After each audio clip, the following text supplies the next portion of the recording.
want to thank everybody for coming out on this beautiful rainy day. And it's a little soggy, but we're all right. We're not going to melt in this stuff here. It's really good to come together today, especially because the rest of Canada is celebrating Canada, and what we'd like to do is celebrate the fact that we still have our rivers that need to be cleared away so that our salmon can come and spawn up in the headwaters and go back out in the big ocean and complete its cycle every 2 to 4 years. And we know that there's a lot of pressure on our wild salmon. We have this beautiful, beautiful territory of ours, and we have to take really good care of it. I'm really happy that we have Chris Gadsden here with us, because he's mobilized hundreds and hundreds of people to get out there and clean up the river. And he's more recently doing some good work to try to stop gravel extraction from the water that could ruin some of the spawning grounds or kill some of the salmon, the young salmon that are in our waters here. But I know that when we come together and think about Canada, we need to face the truth. We need to face the fact that Canada is founded on racism. The very foundation of Canada is founded on prejudice against Indigenous people, and the legal system is part of a colonial government, and so it's very challenging for us to seek redress of the injustice that Europeans have done to our lands, our territories, our waters, our resources. Because what they have done was asserted radical or underlying European title to our lands. But the real truth of the matter is the underlying title of all of Canada and North America is Indigenous sovereignty. We are sovereign nations with our own laws. We had our own governments and communities, societies, and that was overtaken unlawfully by the Europeans. And so when the Europeans first came here, they depended on the Indigenous peoples to establish themselves. And then as diseases, alcoholism, and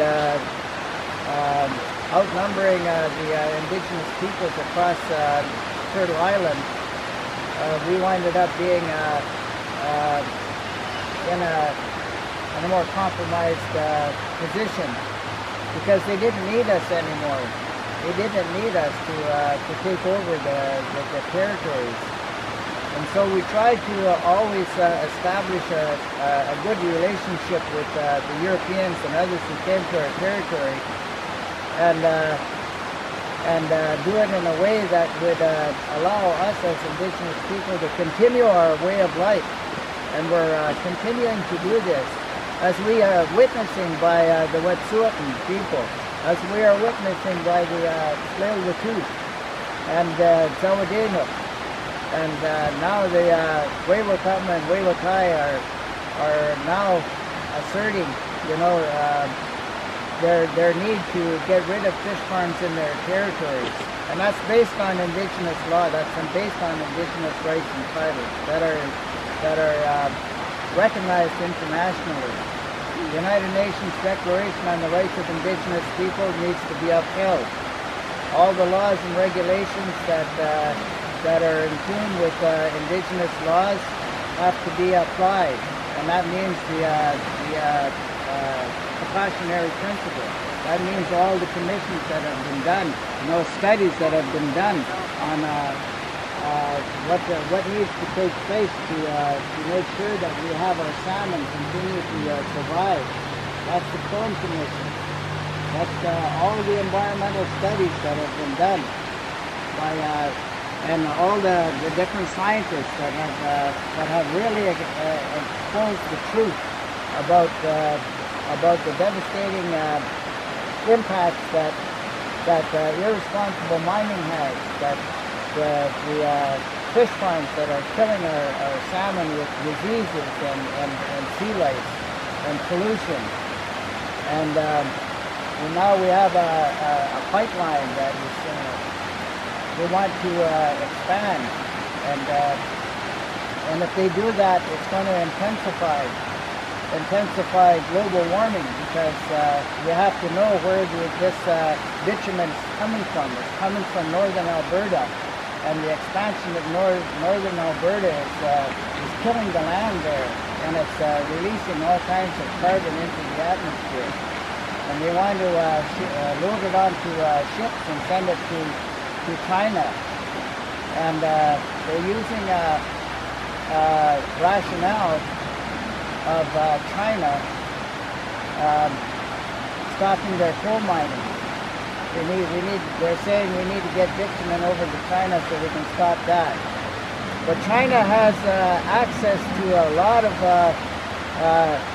oil in other countries, and they really don't need the bitumen from Canada. And scientists are saying that we need to leave oil and gas, especially when it comes to extreme extraction, which has taken place in northern Alberta, leave it in the ground. Because if not,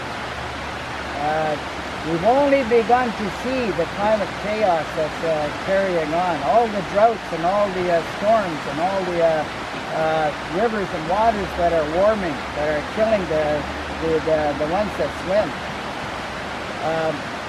It's only going to get worse if we continue on this path of ours. And so we're coming together today to pray for all those people who are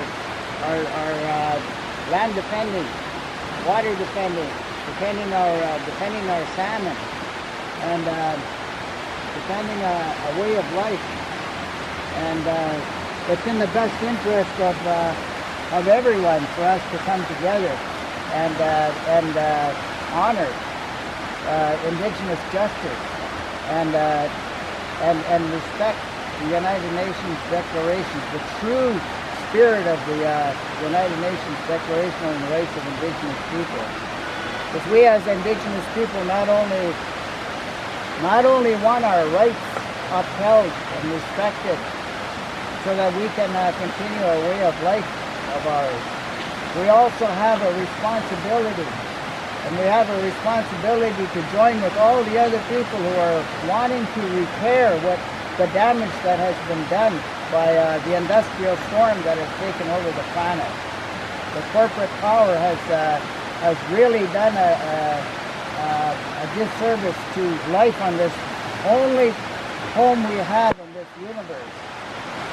And so we come with good hearts and good minds together to honor the river, to honor the salmon, to honor the cedar. We come together to sing and send our love and our respect and our gratitude to all those people who are defending their homeland. And we want to honor and respect and show our gratitude to all the allies that are out there helping them as well. So we're going to sing some songs to the river, and we're going to do our love offering to the water by offering cedar and offering tobacco to the water. I'm so happy that we have my niece here. She has people in there. She has a river song, and we're going to get her to sing the river song. That's what's going to cause up there. And my dear nephew, Howie. So I'm so happy you guys showed up with the young one. And the river song is sung in honor of the new one, the new little warrior that is coming up to help us bring that torch into the future to continue to help protect the land and the water and the fish and all of life on this beautiful planet of ours. Oh, see ya.